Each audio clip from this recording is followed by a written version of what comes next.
वाह भाई वाह। अरे जिया मास्टर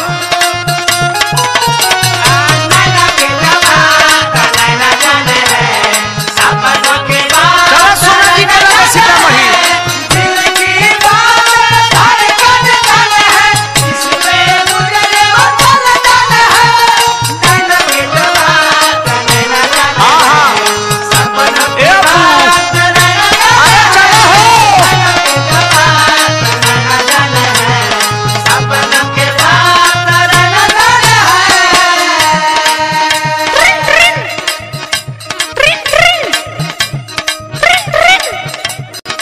हेलो हेलो हेलो भैया चिन्हत नहीं खू का? अरे ना ना ना ना हम चिन्ह गनी। आ काहे हो? अब फोनवा को बेरा कहनी तू फोनवा काहे नहीं खू उठाव? जाना तानी आज हम पीड़िया बरत भूखल बानी ना। पीड़िया भूखा तारू क्रिया धारा के जो लत लगा दिल बड़ू की हमार गत हो जाता। ए जी सुनी ना आज भर जाए दी। नो कॉम्प्रोमाइज। ए हो हमर सोनहवा करह जनी फोनवा चुम्मा के धर जनी रट। ए हो जान भूखल बानी। ए हो हमर सोनहवा करह जनी फोनवा चुम्मा के धर जनी रट। ए हो जान भूखल बानी। आज भर पीड़िया बरत। ए हो जान भूखल बानी।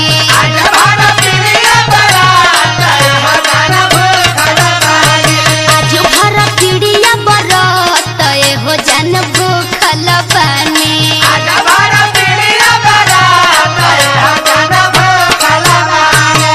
तो हर सब बात ठीक बा, बाकी बतावा कि तू हमार फोन काहे तू नहीं उठावत? सुनो तनी खीर बनावत रहनी है ना। खीर बनावा तारू तू हमार दिल चीर के।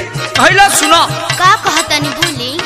फोनवा धरैनी भइल तो बेचैनी कोबे से बालिया फरत तू ही धरौले हो बारू। फोनवा धरैनी भइल तो बेचैनी कोबे से बालिया फरत तू ही धरौले हो बारू। रोजे चुमावा के लत तू ही धरौले हो बारू।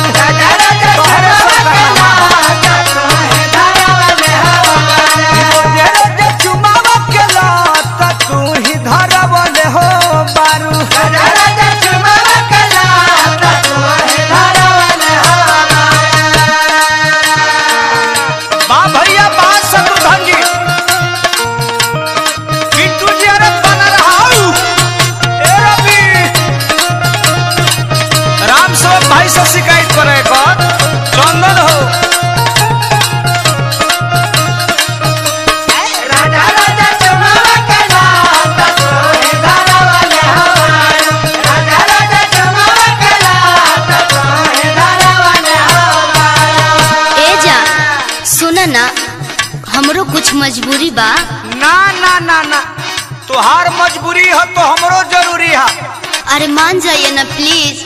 गुस्सा थूक दीजिए और खा लीजिए।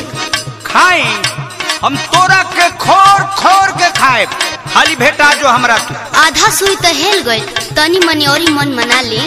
जानू आज भर मन के मना लन हो। जानू आज भर मन के मना लन हो। मन के मना लन